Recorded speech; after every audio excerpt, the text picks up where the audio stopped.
name is Shannon Cutts. I am your friendly neighborhood hostess of Let's Talk to Animals, a podcast all about interspecies conversations. What does that mean? It means talking with animals, demystifying, de-wooing. What is animal communication? How does it work? Who can do it? What can we use it for? And does it even work beyond the body? When an animal has passed over onto the spirit side, pet death is one of the leading reasons why my pet parent clients contact me, reach out, and ask to schedule a session. They want to hear from their pets in spirit. They want to know, are you okay? Do you miss me? Who are you with? What are your favorite memories of our time together? And often, most pressingly, do you want to come back to me again? Yes, pet reincarnation is one of the many ways that animal communication can support you and your animal loves to feel closer and to literally spend a lifetime together. And this is so vital for us to understand as animal guardians, as pet carers, as loving pet parents, because so often when we invite an animal into our life, when we open our heart, we know that that animal is going to pass before we do. We know, especially for dogs, cats, guinea pigs, rabbits, older senior pets that we may adopt, we know that their body isn't going to last as long as ours. And so we kind of know going in that there's that grief up ahead. There's that loss up ahead. And this is where animal communication can step in and not eliminate the grief, not eradicate the loss, but ease the process and deepen the connection that we share so that even when the body may be missing, the love isn't.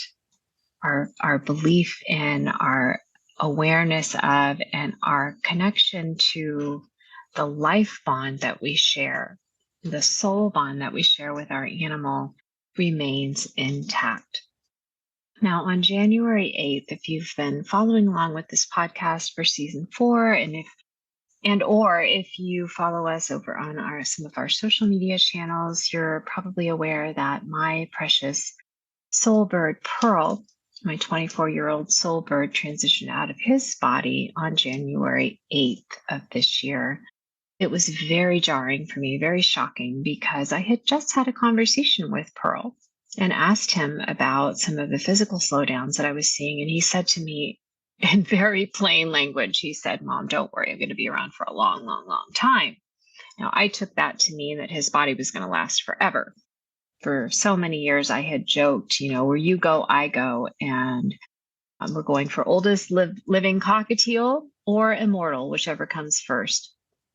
And so when he unexpectedly passed, especially right after sharing that with me, everything that I thought I knew and understood about what is possible in pet reincarnation, how it happens, when it happens, how to know, it just all flew right out the window, so to speak. So it really proves that when we have a teaching animal in our life, we have to be prepared for the unexpected, because we never know what lessons they're really in our life to teach us. And because, of course, during my time with Pearl, 24 years from when he was a 5-week-old chick until the day he passed out of his body, I went through many, many changes. And one of those was that I learned that I can hear the animals and that they can hear me, and that we can have two-way conversations of incredible depth and meaning. And so, of course, Pearl has been a huge and tremendous teaching animal in my own life, and he continues to teach me because I recently shepherded him back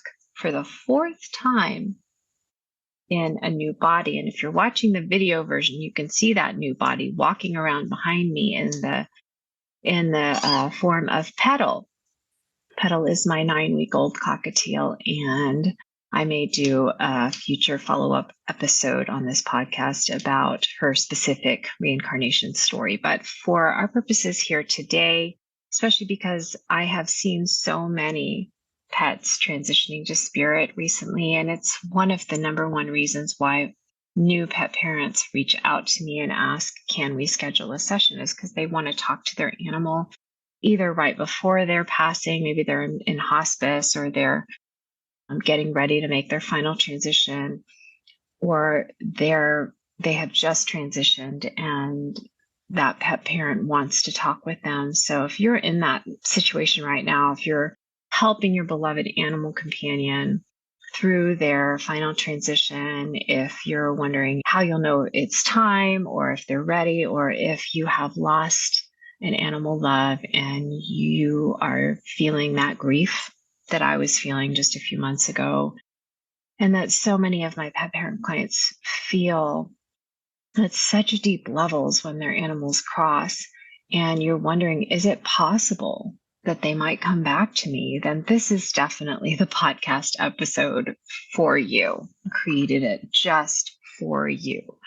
And the first thing that I want to share is that when your pet crosses or pet death is imminent, that is not the moment to drop everything and learn animal communication. I know it can feel tempting. It's like, well, if animal communication is something that we're all born with, and we've talked a lot about that so far in this podcast in the previous seasons. So if animal communication is possible for all human animals as well as all non-human animals, and if it's something that I can learn to do, then well, shoot, it just makes good sense that I should just start doing it now. But the truth is that right after a huge loss, or when you're anticipating a huge loss of someone you love deeply, you're very emotionally compromised. You're mentally distracted. You're physically distraught. This isn't the right moment to start tuning in and waking up your intuitive gifts. That moment will come.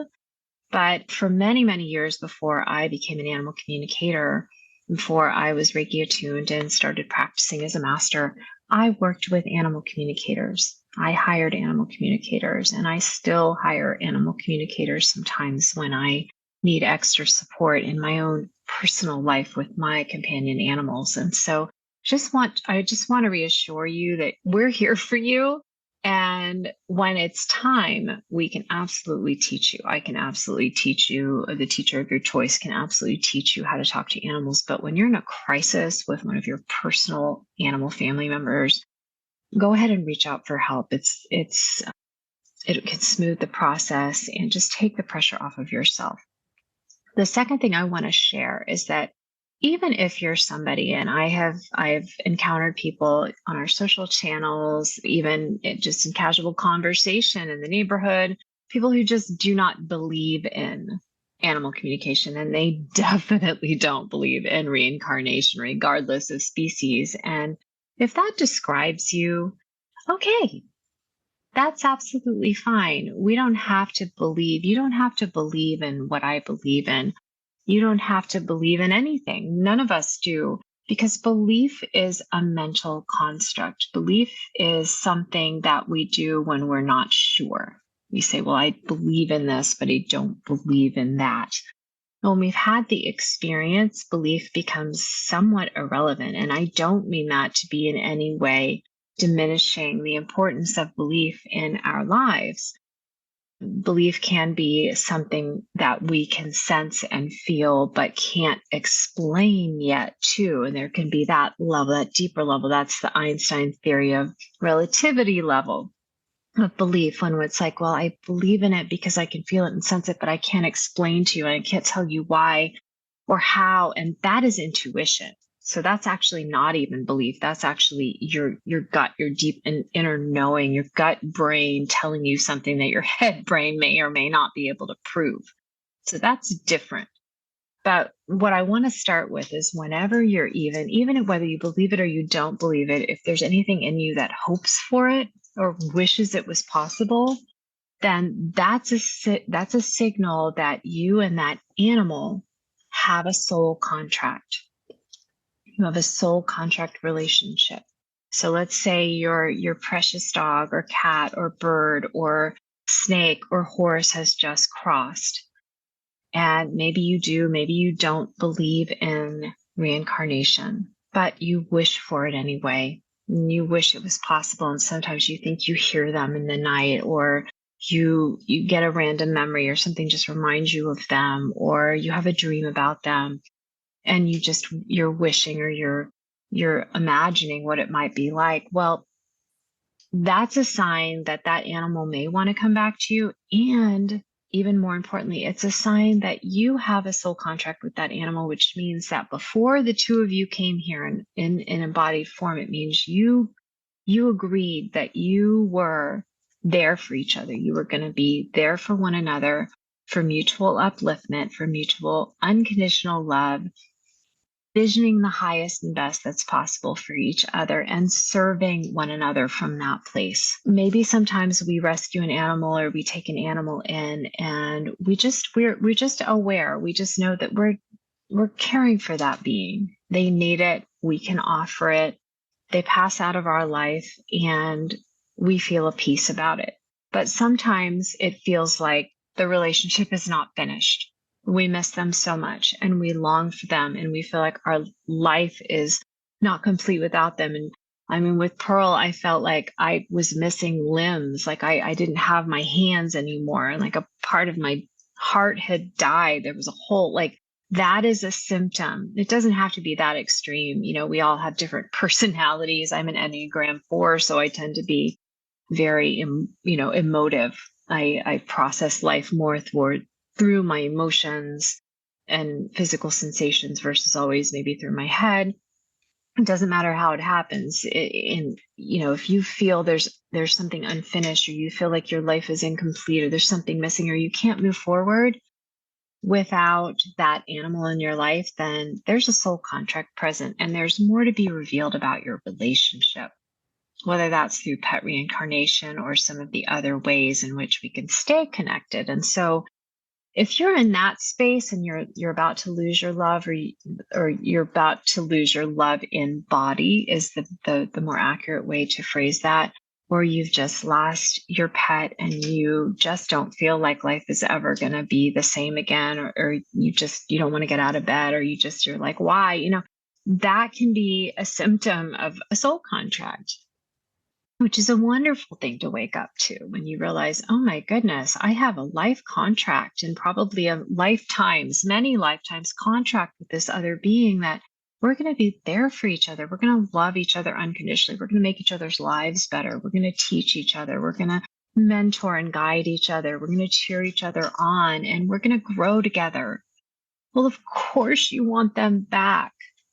Of course you do, because you're supposed to be together. So this is when we open that door. And maybe you might say to yourself, maybe I've never believed in it. Maybe nobody in my life has ever encouraged me to question whether or not this is something that can even be possible for me or can even happen for me. But maybe I just want to decide for myself. And maybe that's when you reach out and you want to schedule a session because you want to talk with your pet before they make their final transition, or you want to talk with your pet on the spirit side now and find out how they're doing and what they're learning and what their near future plans are. And if they do want to come back to you in a new body and reincarnate to you so you can share more time together here on this earth plane. So you decide, you know what, I don't care what I believe or what I've been told. It's okay to believe or not believe, or what is right or wrong, or what others people's opinions have done to shape my awareness of the world and what's possible. I can't get it out of my head. I can't get it out of my heart. So I'm just going to open that door. I'm going to initiate a conversation and I'm going to ask my animal directly, right? And so we come to this place now where we can have a conversation. Maybe you decide to work with me. Maybe you decide to work with another communicator who talks with pets on the spirit side. And you start with this question of, are you open to coming back to me? Would you like to come back to me? Would you be interested to reincarnate into a new physical body so we can continue spending time together and teaching each other and supporting each other and sharing this unconditional love bond that is so amazing and makes life so much better? Maybe the animal says yes. Maybe the animal says no. Either way, we're always going to learn something that's going to be really beneficial. I have never yet, in all the conversations that I've had, and you can read several stories of how I've helped pet parents begin to take those first steps towards meeting a beloved pet in a new body. You can head over to animallovelanguages.com/blog and you can read all about it. Several wonderful stories of animal wisdom from the other side, some of whom have decided to come back and some of whom have not. And there's all what you'll learn in those stories, and what I've learned from the hundreds of animals I've spoken with, is that there's always a higher good there, because a soul contract always speaks to the higher good of both beings. And so if the animal says, no, I'm not coming back, or I don't want to come back, there's a reason for that. It's not willful. It's not to hurt you. There can be all kinds of reasons. Some of the reasons I've seen include that animal's soul contract with that person is that they're now going to serve as a spirit guide from the spirit side for that human. Another reason I've seen is because that animal needs to be on the other side because they need to console another human who's just crossed and is feeling lost and alone, or they have their own family members that they've reunited with that they want to spend time with, or that they are going to share a body with another animal that you are to keep company with here on the earth plane. And what that means is, we have, just like we have soul contracts with more than one person in this lifetime, we often have soul contracts with more than one animal. That's when, you meet someone and you feel like, gosh, I feel like I've known you forever, even though we just met yesterday. And how different that feels from spending, sometimes days or weeks or months or years with someone, and you just never feel like you even break the ice. A soul contract is more along the lines of when you meet someone and you just feel at home. You just feel comfortable. You feel open right away or very soon after meeting them. And so we can have these soul contracts with many different people and with many different animals throughout our lifetime. And so that may mean that up next on your earthly playlist, you're meant to keep company with another animal you have a soul contract with, but your animal in spirit may come back and visit, or even share a body with an animal, a new animal that is coming into your life. So there's all kinds of permutations. Sorry, I can't say that word. There's all, right, Petal? If you were watching the video version, the blogcast version of this episode, you just saw a really cute little flight over to the laptop. She loves the laptop. All of my birds and all of my versions of Pearl for to date have loved the laptop. The laptop is the place to be. There may also be a case where the animal says, yes, I'm ready. And then we have to ask, well, are you ready right now?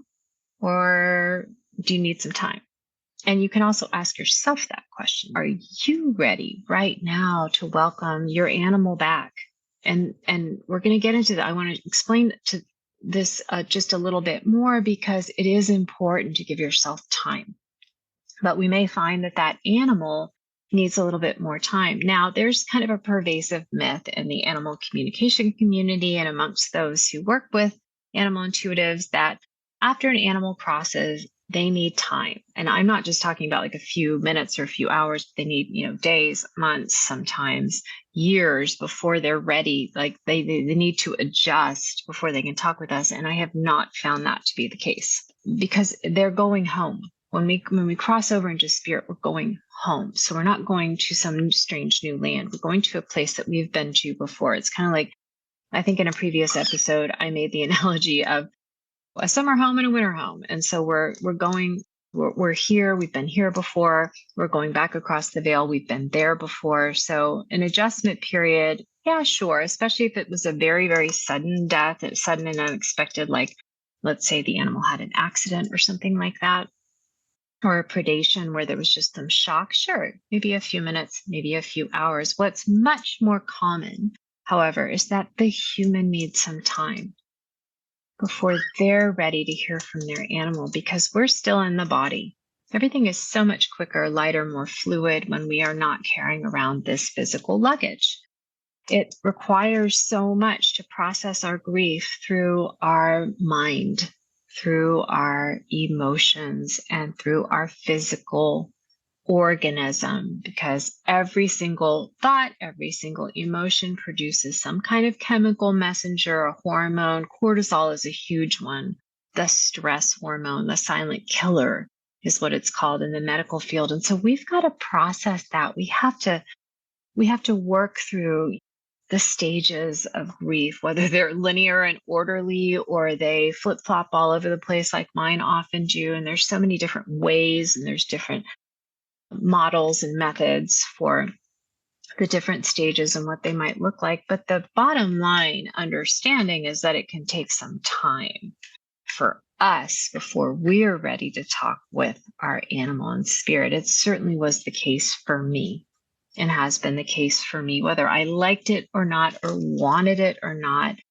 I had to go through a certain amount of grieving physically, emotionally, mentally before I was ready to hear my animal's wisdom. So they're waiting patiently for us on the spirit side. They're waiting for us to get ready to be clear-bodied, clear-minded, clear in our hearts, clear in our spirits enough to be able to hear them and really reconnect.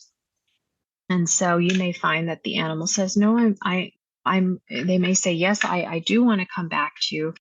No, I don't want to come back to you right now. And it could be it's because they need more time on the spirit side. I had one animal in spirit who told me one of my former humans just crossed over and she's feeling really lost and lonely. And I need to be there and help her get oriented.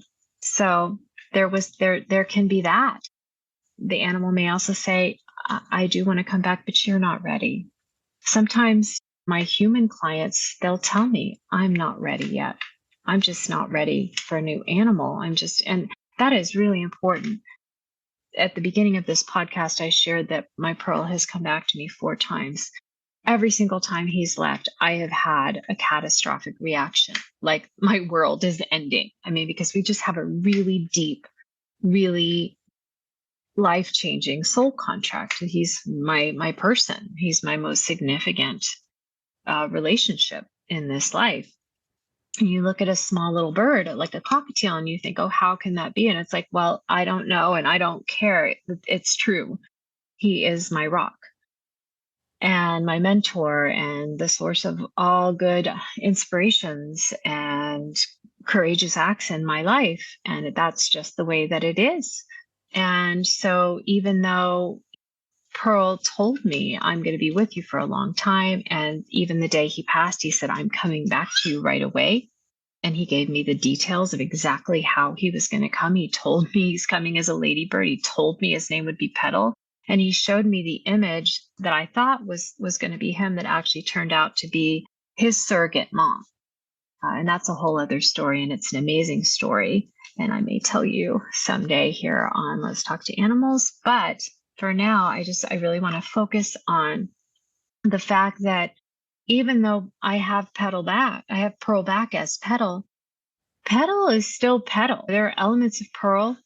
There are elements that I recognize right out of the box, and especially all the details that he told me about how he would come back to me as a ladybird, and there's so many clues. There's even on her physical body, there's so many little nuggets to pick out where I can really see that this is Pearl, but this is also Petal. And so we also have to be prepared when our pet reincarnates to us. We have this idea again in our head that can be so solid of what it's going to be like.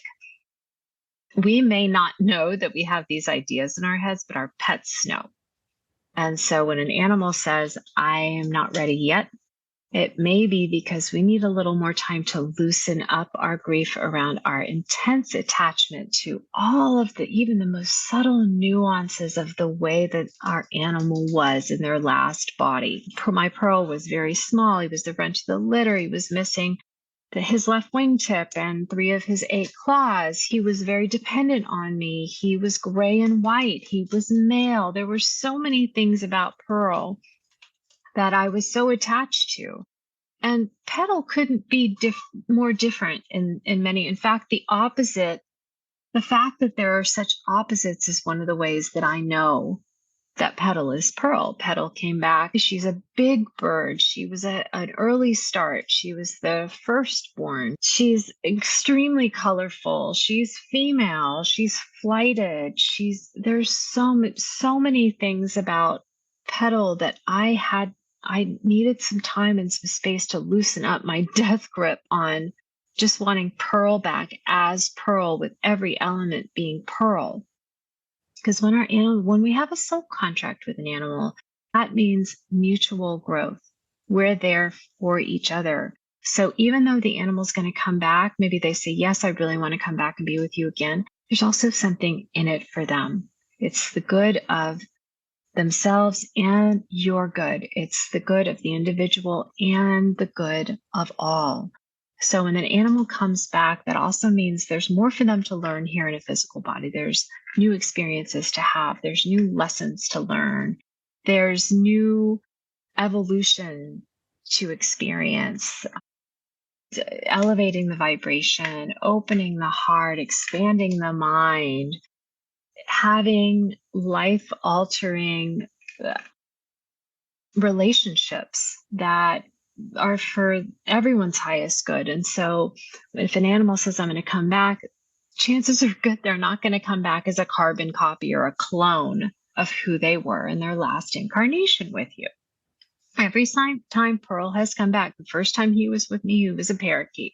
The second time he was Jacob, my first cockatiel. The third time he was Pearl, and now he's Petal. And each time he has been different, including this is my first time caring for a female parrot, and Pearl wanted a ladybird his whole 24 years. Now he is a ladybird, but that's a big change. And so, and of course, and when they come back, they've had different life experiences. I often get the question, if I want my pet to reincarnate to me, does that mean I have to get a puppy or a kitten or a chick, a very young animal? And the answer is no. And that's a whole separate episode all in itself. But just know that that animal is going to come to you with some different physical genetics attached. That they're going to come to you with some different life experiences attached, some different behaviors. And we have to be, at least, if maybe we're never going to be ready for the unexpected, for the unknown, for the things we can't plan for. Our fight, flight, or freeze survival system is never going to be okay with that. As embodied beings, we certainly have to do a lot more wrangling with our fight, flight, or freeze system than we do when we're on the spirit side. But our animals know this. And so we have to be at least open to welcoming them back in their new incarnation, in their new body. They may need to come back as a different gender or a different breed or even a different species in order to continue their own evolution. So that's why these conversations are so, so vitally important. If you want your animal to reincarnate back into your life, the timing is so vitally important, and just the opportunity to learn how it feels versus what you think is possible when you really have met your reincarnated pet. This is a priceless lesson in itself, and it's one of the reasons why Pearl passed suddenly. In my experience, and I've talked about this in a previous podcast episode, but in my experience, animals don't come, just like we humans don't come into this life with everything just bullet pointed and mapped out in excruciating detail for then this is going to happen, and then that is going to happen, and then this other thing is going to happen. We rather come into this incarnation, to each incarnation, with kind of more of like a general flow. Major life themes, major life lessons, maybe major opportunities and strengths that we've cultivated in past incarnations that are now there to support us. And we come in with a general exit plan.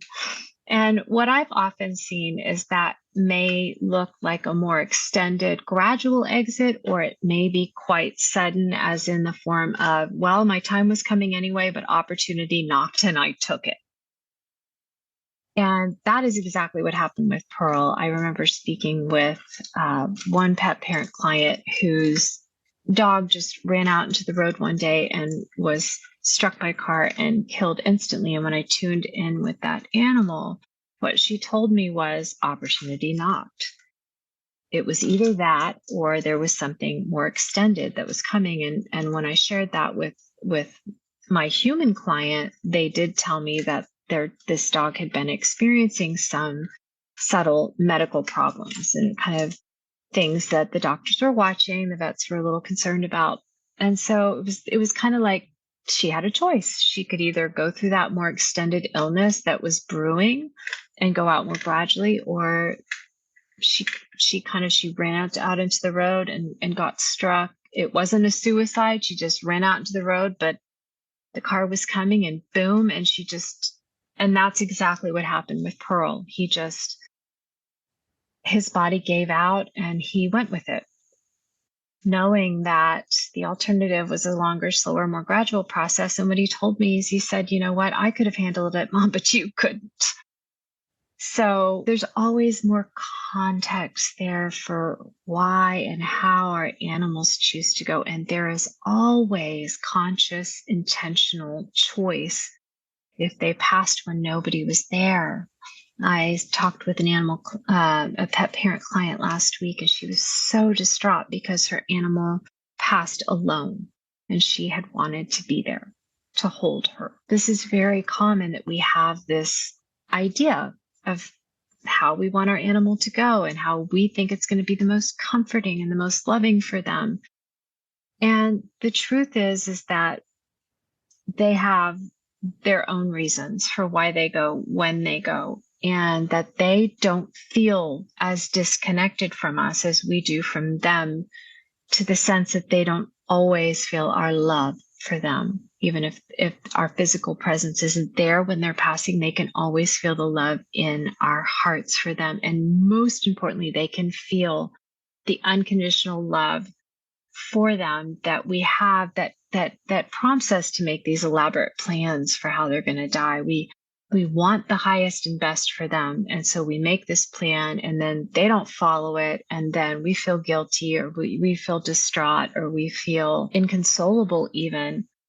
And what they got from all of it is just, you loved me so much that you wanted everything to be perfect. And that was like enough for them. They didn't need all the bells and whistles and the bows and the glitter too. That was it. That was the bows and the glitter. That was everything for them. So having these conversations will fill in those blanks. Being able to ask our animal, do you want to come back? Do you want to come back now? Why do you or don't you want to come back? Why do you or don't you want to come back now? And why is this in our mutual highest and best good? And we can learn, and then we can feel that reconnection in the heart space. We can feel our heart soften and restart to reopen. This will help continue to process the grief we're feeling and open up to new experiences, open up to continue our own earthly embodied journey, open up to other soul contracts that may be primed and ready to enter our life, and open up to new possibilities that for many of us, especially in my generation, I'm 52 this year, we were just not raised to speak about any of these so-called woo-woo things like reincarnation or mediumship or psychic arts or intuitive gifts. And we may have even actively been discouraged or even told, that's not true, that's not possible. And so when we start to go through these experiences with our animal loves, and at such deep levels, because we have these unconditional love bonds, these soul contract bonds that give us the courage that we were never able to find through connecting with our fellow human animals, then this is a huge part of our evolution as human animals. It's an immense opportunity to open up and to discover what Einstein once said. He said, we have two choices about how to live in this world. We can choose to live as if nothing is a miracle. We can choose to live as if everything is a miracle. And so this is one of those moments when we say to ourselves, am I open to discovering that everything in life is a miracle? Am I open to it? Am I at least willing to open the door? Maybe I'll find out that it really isn't possible, or it really isn't true. Maybe I really don't believe in it, or whatever it is. Maybe I'll find out that I do, and that it really is possible, and it's going to completely change my life for the better. Einstein also famously said that imagination and creativity are actually more important than science and knowledge, because one fuels the other. When we think about Einstein's earlier years, they weren't exactly glamorous. And he had trouble getting a job, and he had trouble maintaining relationships. And part of the reason why is because there was something about this world and his environment that he felt like only he could perceive. And that was later called the theory of relativity. But he would be sitting there at his little patent clerk office desk, bored out of his mind probably, and just feeling the theory of relativity all around him. But he was not yet able to express it in words and facts and numbers and ways that he could use to communicate what he felt as real. And so he kind of felt stranded and very isolated, and yeah, definitely in the realm of people kind of thinking he was crazy. But then later he was able to gather together more tools and outline what he was feeling and sensing and present it to others in ways that they could understand. And that changed not just his world, but the world forever for the better. And so it started with his imagination. It started with his creativity. It started in his gut brain, not in his head brain. The gut brain is where our intuition lives. The gut brain is where our heart lives. The gut brain is where all great inspirational ideas come from, like the idea that maybe my pet wants to reincarnate to me. Maybe it's possible. Maybe we could continue to have adventures together here on the physical plane. And so that's what I want to leave you with is, where is your imagination taking you? Even if it's in the form of, oh, I so wish it was possible. Well, let me just leave you with this. What if it is? What if it is? If you'd like to connect with your pet in spirit, or you have questions that you want to ask your pet who's in their transition process, or you just want to get a little jump on things and start these conversations. I had these conversations with Pearl so many times throughout our 24 years together. I encourage you to reach out. If not to me, then to somebody who does have experiential knowledge, gut level experiences with pet reincarnation, and begin that conversation. So if you've enjoyed this episode, if you found something about the information that I've presented and the stories I've shared nourishing or uplifting or comforting, please like, please subscribe, please share, and help this little podcast keep growing and putting down deep roots in our little corner of the blogosphere and the vlogosphere. And please do come back and listen to future episodes. We do, little Petal just heard a bang and she just ran out. If you're watching the vlogcast version on YouTube, you can see my little love. Yeah, are you Pearl? And you're also Petal, right? Are you hungry again? Again. We do these episodes every 2 weeks here on Let's Talk to Animals for season 4, just to give me a little more time, since I'm both hostess and guest, give me a little bit more planning and preparation time to get everything just so for you. But I also want to encourage you to listen back to past seasons where we've had some really, truly amazing guests. And please do drop a comment if you have a question or a topic you'd like me to talk about or share about. I'd love to hear from you. And most of all, thank you for opening your heart to interspecies communications. I want you to know that the animals are very grateful. And most of all, I'm very grateful for your good company. All my love. Bye for now.